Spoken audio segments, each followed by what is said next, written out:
బయట కూర్చొని బాధపడుతూ ఉంటుందన్నమాట. సాగర్ పైకి లేచి చూస్తే నర్మద పక్కన ఉండదు.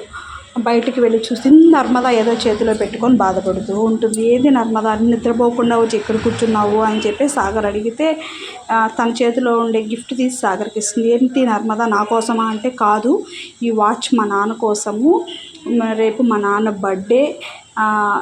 ప్రతి సంవత్సరం మా నాన్న పుట్టినరోజుని చాలా గ్రాండ్గా నేను చాలా బాగా సెలబ్రేట్ చేసేదాన్ని. ఈ ఇయర్ మటుకు ఉద్యోగం వచ్చిన తర్వాత ఇంకా మంచిగా చేస్తాను నాన్న మీకు అని చెప్పాను. కానీ మా నాన్నని చూసే అదృష్టం కూడా నాకు లేదు సాగర్ అనేసి బాధపడుతూ ఉంటుంది నర్మద.